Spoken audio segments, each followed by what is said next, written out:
Vamos começar hoje falando sobre judaísmo e literatura. Judaísmo e literatura são dois conceitos, conforme nós iremos ver, do judaísmo e do texto escrito, da palavra, da literatura, são conceitos que são extremamente interligados entre si, conforme nós iremos ver. O judaísmo é uma religião indissociável do texto escrito. O judaísmo e o texto escrito estão unificados.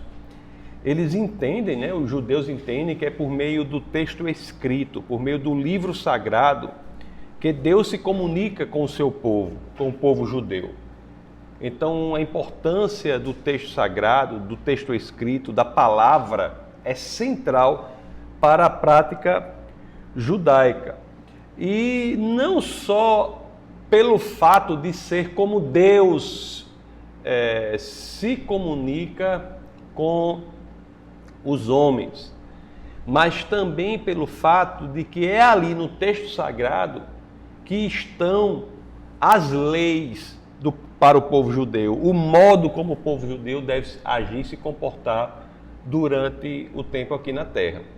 Então não é só pelo fato de que é no texto sagrado que há a comunicação de Deus para o seu povo, mas também pelo fato de que as leis, o modo de se portar, o modo de estar na existência na Terra, para o povo judeu, é também tirado dos textos, da literatura, do texto sagrado.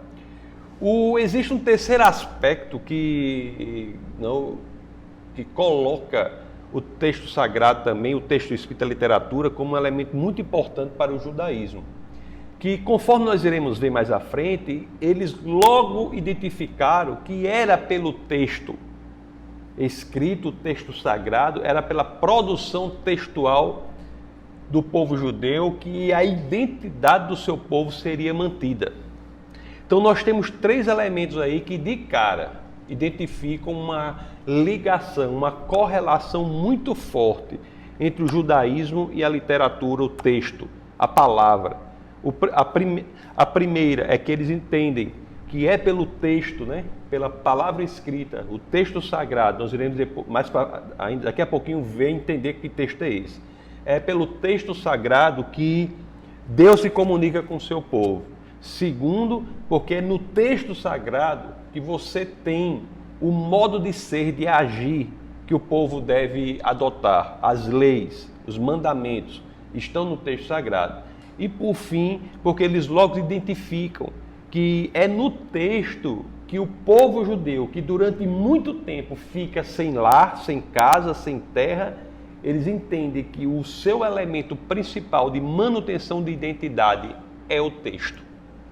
É impressionante isso, O registro da memória de um povo, o registro da identidade de um povo, a manutenção, a sobrevivência do que é ser judeu, está no texto. Eles entendem isso, por isso que tem tudo isso. O texto sagrado, portanto, meus amigos, é central para o judaísmo. É central. A literatura, no sentido da palavra escrita, é central para o judaísmo. Em outras palavras, a fé judaica tem uma relação intrínseca, uma relação visceral, uma relação nevrálgica com a palavra. Entendeu? Mas que texto é esse? Que texto sagrado é esse? Nós temos que entender, embora ainda de maneira introdutória, mas temos que entender que texto é esse. O texto sagrado judaico se chama Tanar. Tanar vocês podem também colocar Tanakh, T-A-N-A-K-H. Tanakh é o texto sagrado, Em hebraico é conhecido por Mikra. É o texto sagrado judaico. É o texto sagrado judaico. Olhe, esse texto sagrado judaico, eu chamo Tanar, mas pode chamar Tanakh. O texto sagrado judaico é impressionante, porque se você pensar bem, sem preconceitos, se você pensar bem, não há peça literária mais influente na história da humanidade do que esse texto. É uma literatura que radicalmente influente, não é? Isso se dá pelo fato de ser o texto sagrado judaico e principalmente pelo fato de que o mundo cristão, o texto sagrado cristão, adota o texto sagrado judaico como parte do seu texto sagrado. Então a Tanakh, que é o texto sagrado judaico, se torna parte do texto sagrado cristão. Você veja que o texto sagrado judaico, a Tanakh, ela vem a ser, se torna o que nós conhecemos no cristianismo como o Antigo Testamento. O Antigo Testamento cristão é o texto sagrado judaico. O texto sagrado judaico, conforme nós iremos ver, ele é dividido em 3 partes, nós iremos ver com mais detalhes isso. Ele é dividido em 3 partes, não é? E cada parte é dividida em alguns livros. A primeira parte é dividida em 5 livros, a segunda parte é dividida em 8 livros, a terceira parte é dividida em 11 livros. Então as 3 partes, 5 mais 8 mais 11, dão 24 livros. 24 livros. Querem sentar? Tá bom. Senta, bota a cadeira aqui, ó. Fica, ajeita aí, bota mais para vocês não ficarem assim. Senta aí. Então, o texto sagrado judaico, a gente vai ver com mais detalhes, mas só adiantando, ele é dividido em 3 partes. Inclusive, o nome Tanakh quer dizer, cada parte disso aí, cada parte desse nome é a inicial do nome de cada um desses 3 grupos, que é Tanakh, T-N-K. T é a inicial de Torá, N é a inicial de Nevim e K é a inicial de Ketuvim. São o nome dos 3 grupos. Nós vamos com calma. Alguma dúvida, pessoal? Alguma dúvida até aí? Hein? Podia me passar essa água aí? Não é sua não, né? Não. Então é a minha.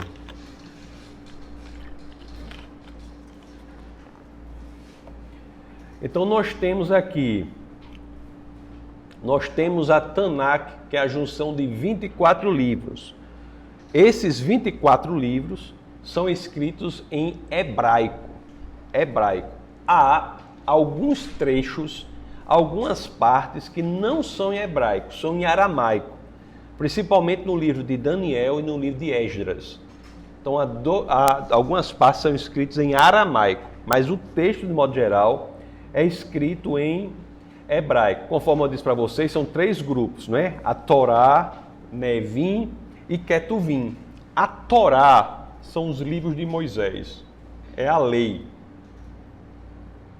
É o que o cristão chama de Pentateuco. Aliás, o nome Pentateuco em grego quer dizer 5 livros. Então são 5 livros. Nevim são os livros dos profetas. E o Ketuvim são os que são chamados de escritos. Eu já falei para você que o nome Tanakh é um acrônimo. É como se fosse uma sigla. Cada uma dessas letras, o T, o N e o K, que forma Tanakh, eu pronuncio Tanakh, mas você pode falar Tanakh.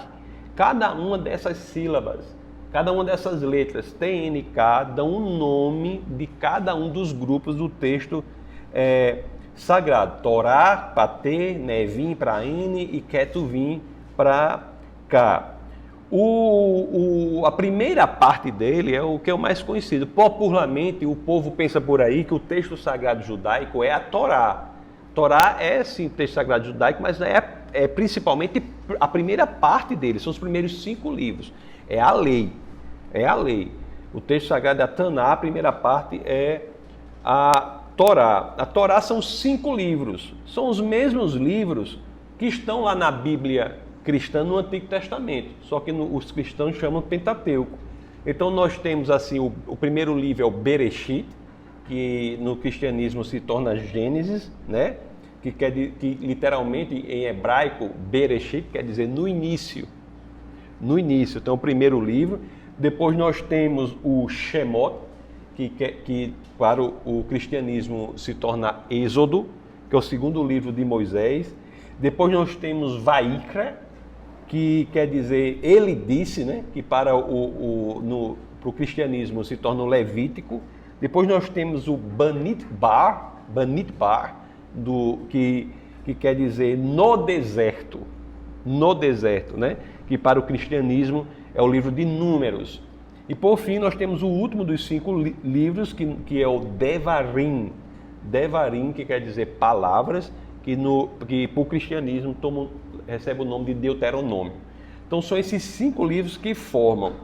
Olhe, muitas pessoas não entendem a grandeza, a profundidade dessa literatura para a construção da mentalidade, da cultura, da arte produzida pela humanidade. Para que você tenha uma ideia, se você pegar um escritor que não tem por estilo um estilo religioso, você pegar Shakespeare, por exemplo, você pega, mesmo sem ele querer escrever literatura religiosa, nós vemos ali elementos claros que são inspirados no livro judaico, ou no Antigo Testamento cristão. A peça dele, The Tempest, que se você for ler, tem uma influência radical, é influenciado radicalmente pelo primeiro livro da Torá, que é Bereshit, que para a Bíblia cristã é o Gênesis. E eu cito assim Shakespeare, né, para demonstrar como escritores cujas obras não são claramente religiosas, mas mesmo esses sofrem forte influência desta literatura, que é a literatura mais influente da humanidade.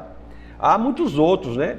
Você tem talvez um dos maiores romancistas, considerados por muitos o maior, do século XX, né? Thomas Mann, que por muitos é considerado um dos maiores, se não o maior romancista.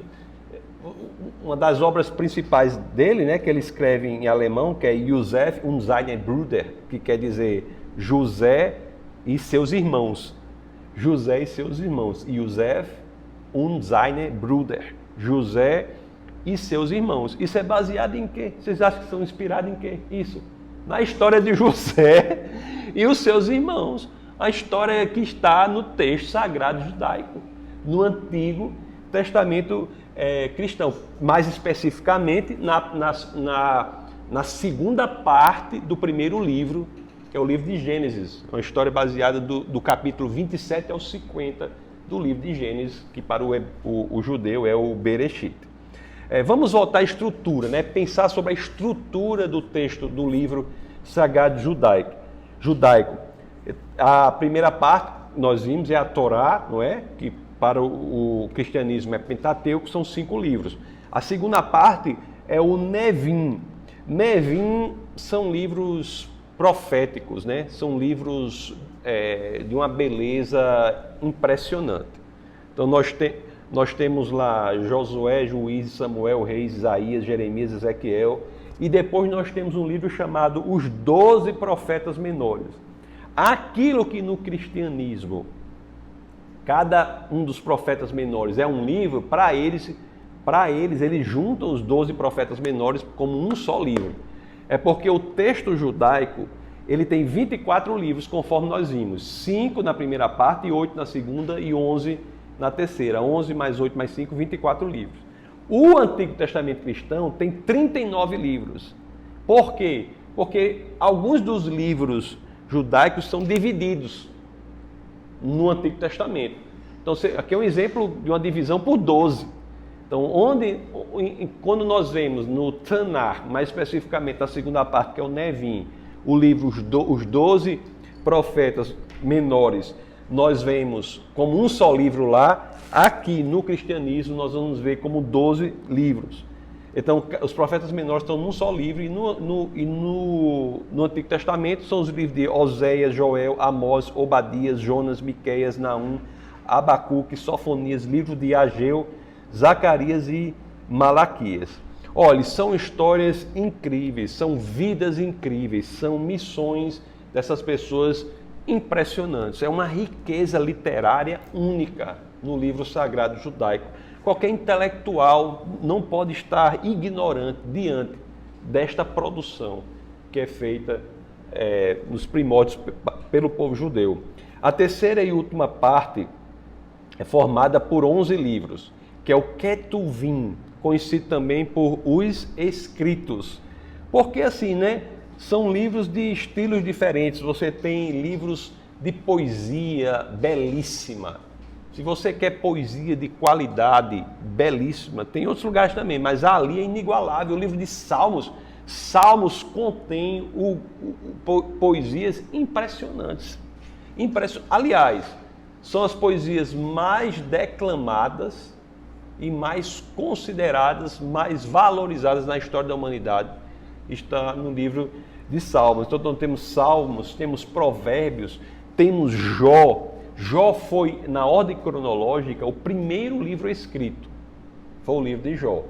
Foi o primeiro livro escrito. Foi o livro de Jó. Nós temos até um livro de poesia erótica. Poesia erótica, mostrando que o amor entre o esposo e a esposa, o marido e a mulher, deve inclusive se realizar na dimensão física, chamado Cantares, ou por algum Cântico dos Cânticos. É um livro erótico, no sentido de que o tema central desse livro é o amor físico no casamento. Então nós temos o livro de Ruth, temos Lamentações, Eclesiastes, Esther, Daniel, Esdras, Neemias, que se formam, é um só livro lá, e no cristianismo se tornam 2 livros, e temos Crônicas também, né? Alguns desses livros são divididos em 2 no cristianismo. É interessante que eu falei do Cântico dos Cantos ou de Cantares, escrito pelo rei Salomão, né? Israel, enquanto unificada, teve 3 reis, Saul, Davi e Salomão. Após o reinado de Salomão, houve uma divisão, e nós vamos ver que isso foi muito importante para a mudança de alguma coisa na literatura judaica. Mas Salomão, ele escreve, né? Ele escreve o Cântico dos Cânticos, né? Escreve Provérbios, né? E escreve Eclesiastes. Aí você olha assim, você vai ler esses 3 livros que ele escreveu, você vê, né, uma ascensão e um declínio, né? Interessante como você também, unindo os livros do mesmo autor, você tem essa dimensão. Esses 39 livros do Antigo Testamento foram escritos por cerca de 31 autores. 31 autores. Mas é interessante que esses 3 livros escritos eles só por Salomão, você vê uma ascensão, né? Você vê primeiro na juventude Cânticos, né? Cantares. Depois você vê um livro mais de sabedoria mesmo, Provérbios. E depois você vê Eclesiastes, que é um livro de sabedoria também, mas que demonstra a falta de sentido de uma vida sem Deus, não é? A falta de sentido de uma vida sem Deus, a falta de propósito de uma vida sem Deus. Olhe, como eu disse para vocês, não tenham dúvida, essa literatura é de altíssima qualidade. Salmos, ele contém, conforme disse para vocês, algumas das poesias mais citadas e apreciadas no mundo. No livro sagrado judaico, nós vemos com uma palavra importante, né, para esse povo. E vamos ver também, não só pelo amor pelo livro, mas na própria história narrada pelo livro sagrado, em pontos centrais da história daquele povo, nós temos também a presença da palavra. É interessante que o texto começa falando do começo da humanidade, ou se prefere, do começo do próprio cosmos. do começo do universo. O texto, a Torá, começa falando sobre uma descrição da origem do universo. E é interessante que até neste relato da origem de tudo que existe, nós vemos a importância da literatura. Até no ato de criação, a palavra é um ator, é uma atriz central naquele processo. Você vê a ligação incrível entre a palavra, não é, e o povo judeu.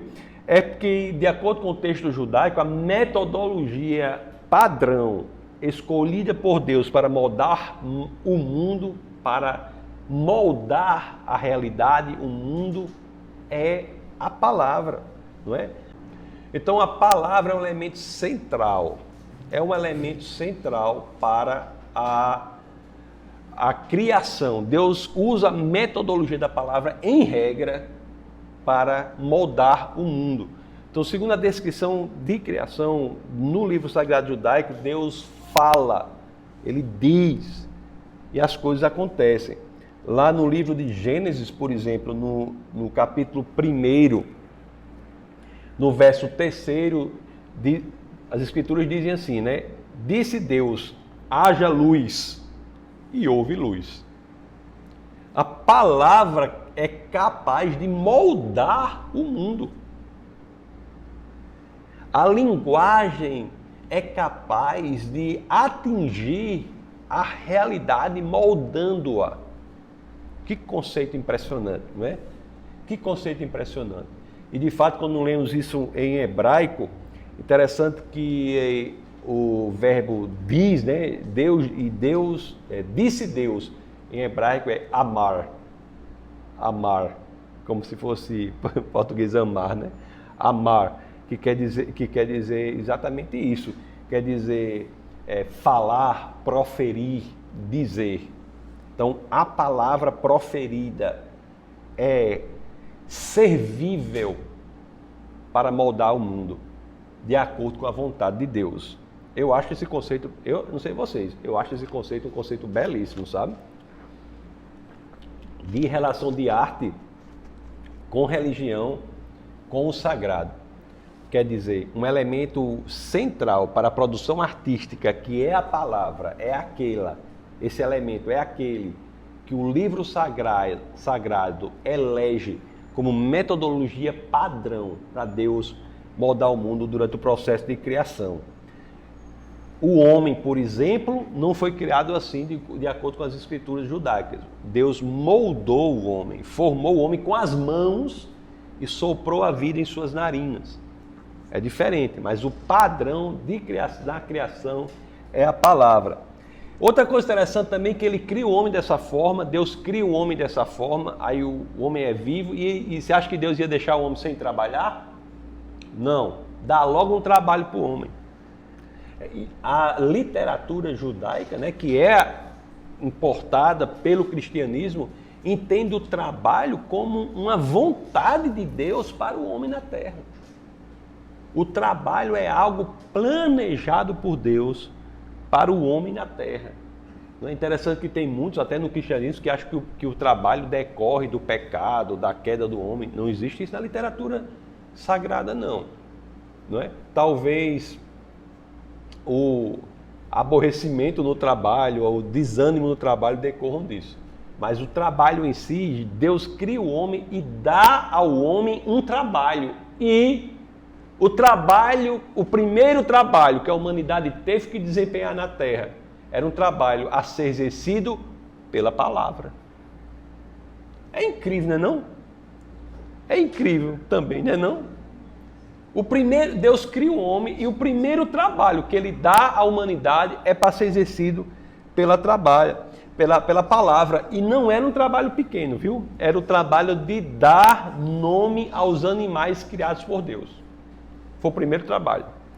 Dar nome aos animais criados por Deus. Lá em Gênesis, né, que em hebraico é Bereshit, lá no capítulo 2, no verso 19, as Escrituras dizem: havendo, pois, o Senhor Deus formado da terra todos os animais do campo e todas as aves do céu, trouxe-os ao homem para ver como este lhe chamaria.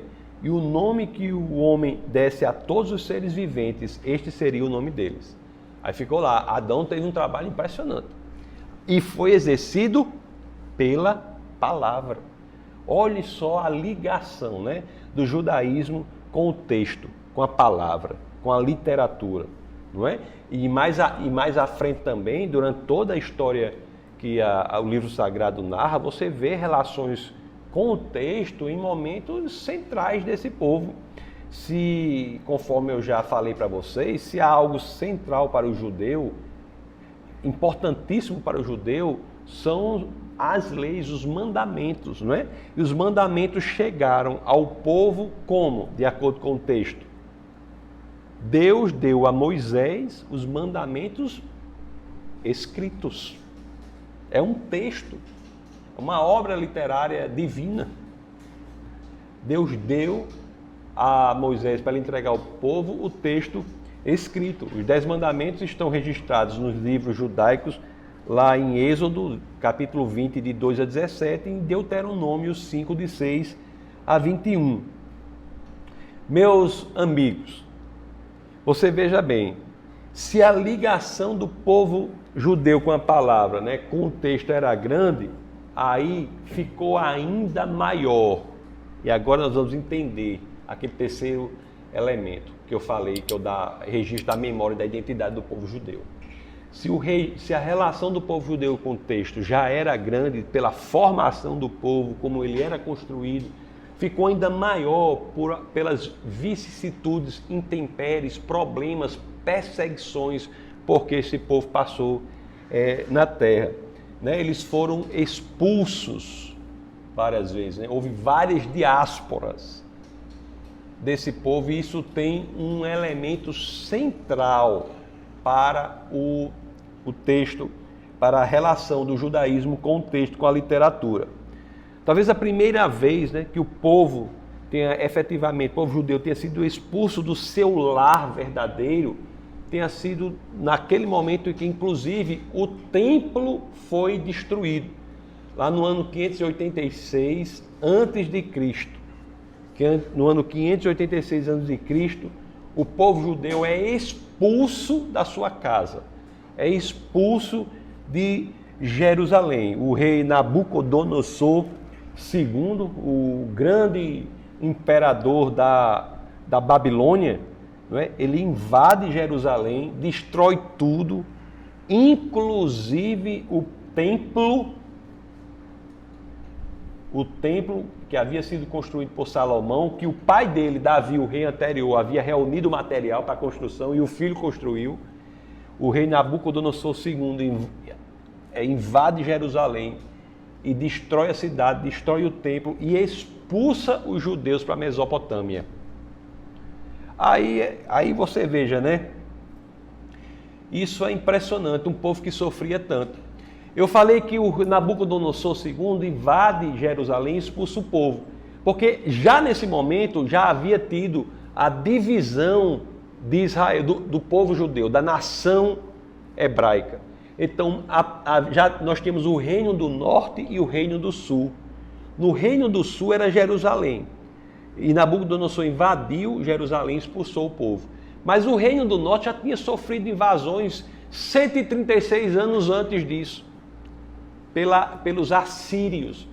Olha, um dos povos da antiguidade mais belicosos, mais beligerantes, mais afeitos à guerra eram os assírios. Os assírios eram temidos por isso. Já haviam invadido o reino do norte. Conforme eu já disse para vocês, a nação, enquanto reino unificado, teve 3 reis, né? Você teve Saul, Davi e Salomão. Davi, sem sombra de dúvidas, foi o maior rei que Israel já teve. Você teve Saul, Davi e Salomão. Após Salomão, esse reino se divide. Aquelas 12 tribos, já ouviram falar, as tribos de Israel, que haviam formado o reino, elas se dividem. 10 vão para o norte e 2 ficam no sul. Então você tem o reino do sul e o reino do norte. O reino do norte passa a ser chamado Israel, e a capital do reino do norte é a Samaria. ficam com 10 tribos. Essa história que as escrituras falam, já no cristianismo, da mulher samaritana, por exemplo, são provenientes da Samaria. Eram povos brigados, né? Inimigos. Tanto que há um enaltecimento, isso é já na literatura cristã neotestamentária do Novo Testamento, mas há um enaltecimento muito grande da dignidade da mulher quando Jesus de Nazaré fala com a mulher proveniente da Samaria. Não só pelo fato de ser mulher, que na sociedade judaica coloca a mulher, embora a sociedade judaica seja mantenedora da moralidade na antiguidade, mas ela trata a mulher de forma muito ruim. Inclusive, até hoje, as mulheres que fazem parte do judaísmo ortodoxo, por exemplo, elas raspam a cabeça e usam peruca, porque o cabelo, para essa concepção, só deve ser da mulher, que representa a beleza da mulher, deve ser mostrado unicamente para Deus.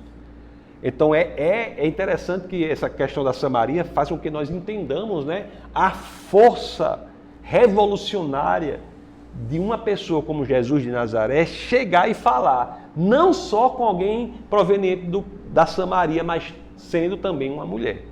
Mas nós entendemos a partir daqui dessa divisão, né?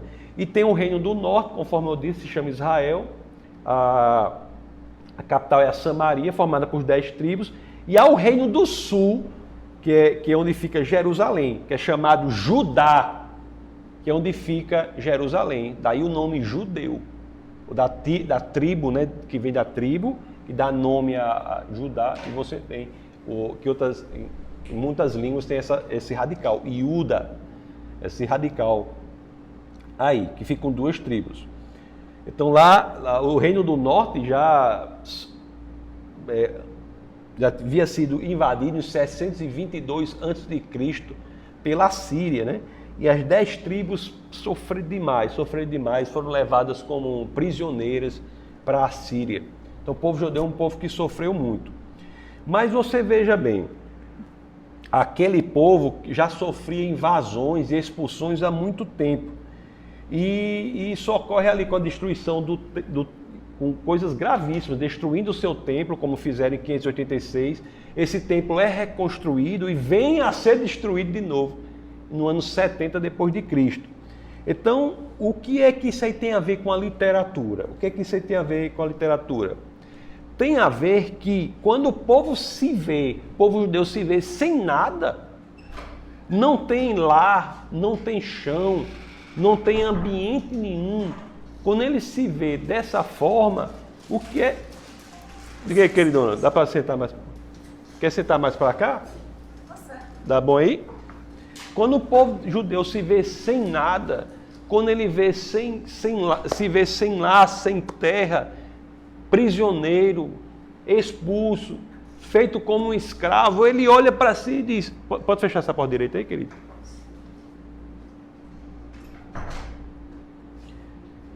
Então, quando o povo judeu se vê sem nada, não é? Tendo sido expulso, sofre inúmeras diásporas, perseguições, é feito como escravo, ele olha para um lado, olha para o outro e diz: quem somos nós? Onde podemos manter a nossa identidade? A centralidade da literatura ganha ênfase nesta situação. Ele diz: nós somos o povo do livro. Nós somos o povo da literatura, nós somos o povo da palavra. Então, cada vez mais, pelo sofrimento porque passaram aquelas pessoas, pelo sofrimento porque passou o povo judeu, a centralidade da literatura cada vez mais ganha o status de elemento que cria identidade no povo judeu. Não é verdade? Prisioneiro, escravo, olha para um lado, olha para o outro, e aí? E aí? Então foi isso que manteve a identidade. Não tinha terra, não tinha templo, não tinha nada. Só tinha a palavra escrita, não é? Eu acho isso aí impressionante. Vocês não acham, não? É impressionante isso aí, não é? Por isso, meus queridos, que é nesse momento que há um crescimento de valorização ainda maior do texto sagrado, e o aparecimento de literatura que é interpretativa do texto sagrado.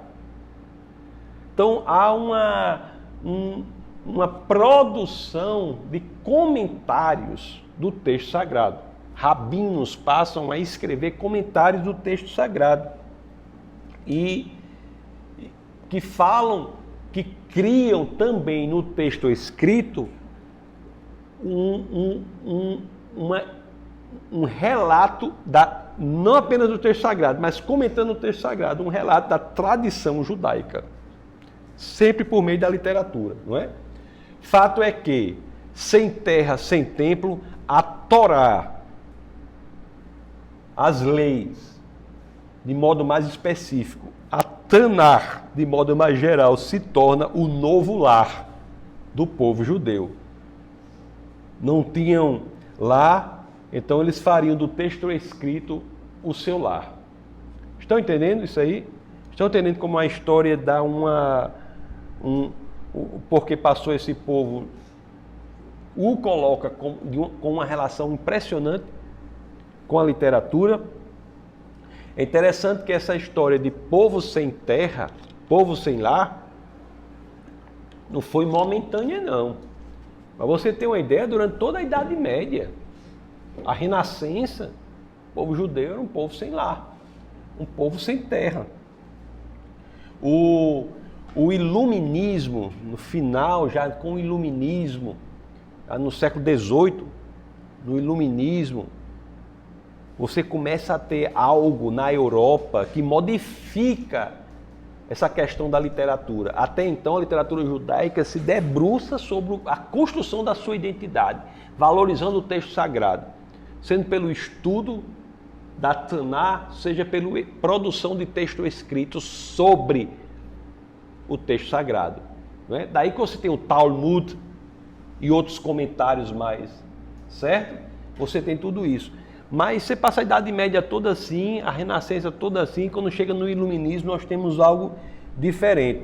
No Iluminismo nós identificamos na Europa um movimento de reconstrução ou recriação do que podemos chamar de conceito de representação civil.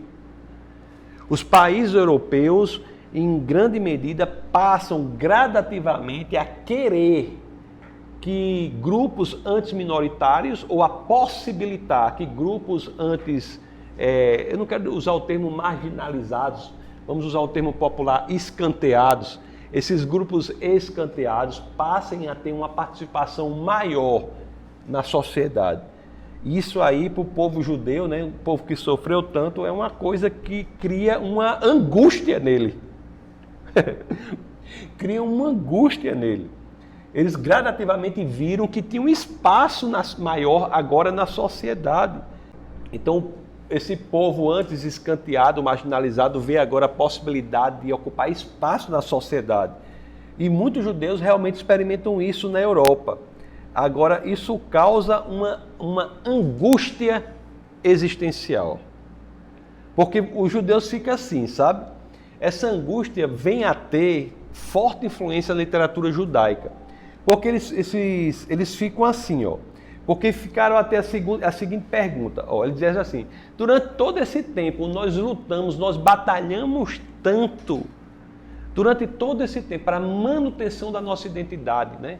Nós ficamos como um povo cuja a identidade foi mantida e conquistada a duras penas.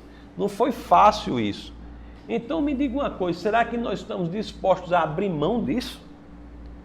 Agora, será que estamos dispostos a abrir mão disso para uma participação mais secular na sociedade? É um conflito.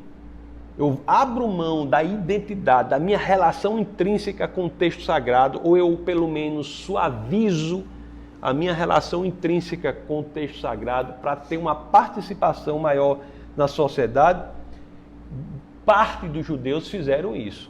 É por isso, meus queridos, que apareceram coisas como judeus se autoproclamando: eu sou judeu francês, né, franco-judeu, eu sou judeu alemão, eu sou judeu russo. Então houve isso aí. As pessoas começaram a ter essas identificações. Isso tudo, essa situação toda não poderia passar despercebida, né, pela literatura, não é? Então essa influência da possibilidade de secularização dos judeus ou de alguns judeus fizeram com que houvesse um crescimento de produção literária não sobre o texto sagrado, mas agora sobre esse momento tão relevante que é o momento dessa angústia. O que fazer nesse momento? Então nós temos escritores que começam a produzir romances não sobre o texto sagrado, mas sobre esse momento incrível em que os judeus ficaram nesse dilema que cria essa angústia. Esses romances são, portanto, peças de construção artística que se diferenciam das peças que normalmente eram vistas e escritas pelos judeus. Antes nós tínhamos a literatura sobre o texto sagrado, a literatura escrita pelos rabinos, a literatura rabínica, que era escrita primordialmente para os líderes. Os líderes é que liam primordialmente. E agora não.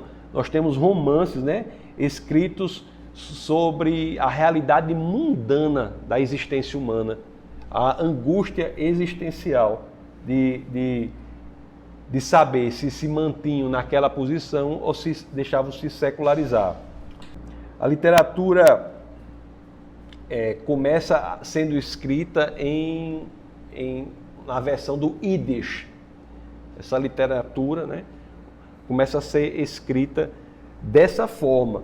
E com o tempo vai inclusive abranger outras línguas.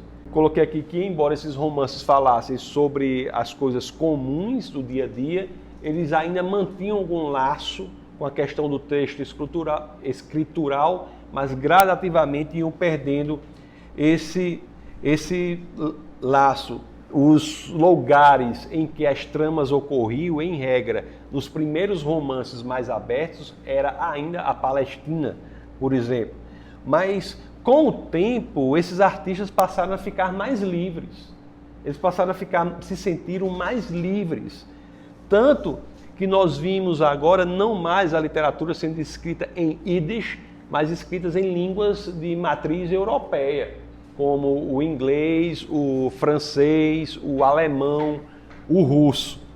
Você sabe um exemplo interessante de um romance dessa época, que todos vocês conhecem? Metamorfose de Kafka. Metamorfose de Kafka, do judeu Kafka. Eu acho interessante, o tema é sugestivo, metamorfose, né? Olha a mudança, a identidade, né? Uma transformação drástica, às vezes pouco entendida. Escritas nesse momento. E não demorou muito e o número de grandes escritores judeus nesse estilo cresceu. E não só para romances, outros estilos literários passaram a aparecer. Contos, teatro, autobiografia, né? Ensaios. Enfim, o judaísmo nesse ponto ganhou uma secularização muito forte. Eu, quando estava trabalhando nos Estados Unidos, toda segunda-feira eu ia para a sinagoga para estudar hebraico e estudar a cultura judaica. Sinagoga. E eu ficava absolutamente impressionado com a secularização com que os judeus naquela sinagoga viviam. Para você ter uma ideia, eu achava impressionante como mulheres naquela sinagoga usavam kippá. Poxa, como é que pode, no mundo judaico, mulher usar kippá? Eles faziam isso na sinagoga. Então, assim, existe um judaísmo secularizado que nasce aqui e se mantém até hoje em algumas vertentes. Não é todo o judaísmo, não. Mas existe uma parte altamente secularizada, inclusive dentro das sinagogas. O que eu entendia, o que eu conseguiria ver, e eu conversava com as pessoas, eu não conseguia identificar a prática judaica como, de fato, um meio de relacionar-se com Deus, mas antes como um meio de cultivar um modo de ser, um meio de dar valor a uma cultura, um modo de ser. O Shabat, por exemplo, que é pensado pelas Escrituras como um momento de você deixar de lado seus afazeres e, de fato, relacionar-se com Deus, não de forma no seu quarto trancado, mas com a sua família, com seus amigos, com louvor a Deus, passa a ser, nesses lugares secularizados, como uma experiência cultural. Né? E decorre muito disso.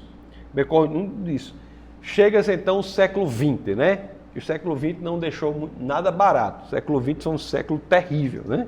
Um século terrível no que diz respeito às atrocidades das guerras. Então nós temos os horrores das guerras aparecem. E para o povo judeu, acostumado com tanto sofrimento, foi horrível, né? Nós temos o Holocausto. O Holocausto, 6 milhões de judeus são levados à morte de maneira injusta. E a literatura, nesse momento, tem uma tentativa de voltar a esses temas de identidade, não é? Falando do sofrimento, do antissemitismo que existe até hoje. Do antissemitismo, por exemplo. Então, meus queridos, isso demonstra que o povo do livro, embora tenha em momentos flertado com a secularização, mas sempre parte significativa dele esteve ligado ao livro sagrado, a convicção com o livro sagrado. Houve uma secularização de grupos, mas havia sempre aquele core, né? Aquele núcleo que estava ligado ao texto sagrado. E não podemos perder de vista, jamais, que o texto sagrado ainda era naquele momento e sempre foi central para o judaísmo. Esteve no centro do judaísmo. Mas interessante aqui que no desenvolvimento, mesmo no século XX, mesmo dessa forma, muitos se dedicaram a leituras, né? Leituras mais amplas. Aí veio o fim da guerra. E com o fim da guerra, 3 anos depois do fim da guerra, né? A guerra terminou em 45, não foi? 3 anos depois, em 1948, algo impressionante acontece. O Estado judeu é recriado. Inclusive, um brasileiro teve um papel importantíssimo nisso, não sei se vocês sabem, Oswaldo Aranha. Se você vai para Israel, você diz que é brasileiro, para aquelas pessoas mais estudiosas, eles têm um amor pelo Brasil, principalmente pelo que o Brasil fez na pessoa de Oswaldo Aranha na criação do Estado de Israel. Ele presidiu por 2 vezes consecutiva a reunião da ONU que discutia essa questão bastante delicada da criação do Estado de Israel. Oswaldo Aranha. Eles chamam Oswaldo Aranha. Oswaldo Aranha. Ele é central para isso aí. Então, isso mudou. O povo do livro sem terra agora tinha terra. O povo que não tinha uma terra como nação, agora ele tinha uma terra. Né? Mas, pelo processo histórico, pelo que passou aquele povo, muitos deles se manteriam espalhados pelo mundo. Né? Então, nós temos judeus em vários lugares do mundo hoje. Aliás, a primeira sinagoga das Américas foi em Recife. Sabiam disso? A primeira sinagoga das Américas foi em Recife.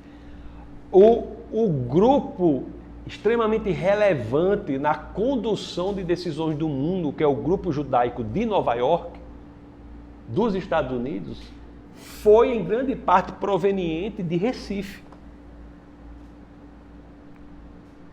Então, aqui mesmo, eu fiz um estudo uma época sobre os marranos.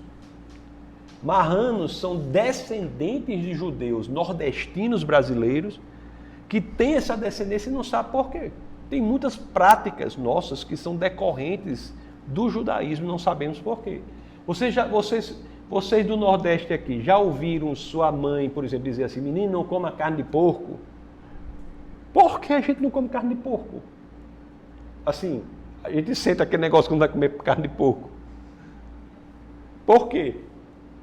Influência judaica. Você vai para as casas do sertão aqui, você vê muitas delas cravadas nas paredes, na parede da casa, a estrela de Davi, a estrela de 6 pontas. Crianças no sertão às vezes brincam enterrando animal, lagartixa que morre, enterra e botam as pedras em cima do túmulo da... Por quê? Influência judaica. Então é impressionante, né?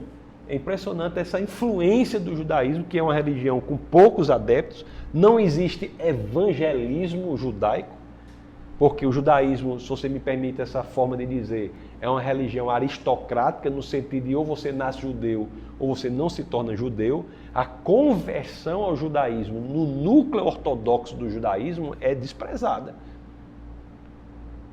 Não é? Existe a possibilidade de conversão ao judaísmo, mas no núcleo ortodoxo do judaísmo isso não existe. É mais nessas vertentes secularizadas. Então, mas esse povo se espalha pelo mundo, né? É um povo que realmente é impressionante o que esse povo faz. Você vai para Israel, por exemplo, é um deserto sem água. Só tem água, um pouco em Israel, só tem água de onde ele pode tirar, do norte. Do Mar da Galileia, que não é um mar, é um lago. Do Mar da Galileia. Né?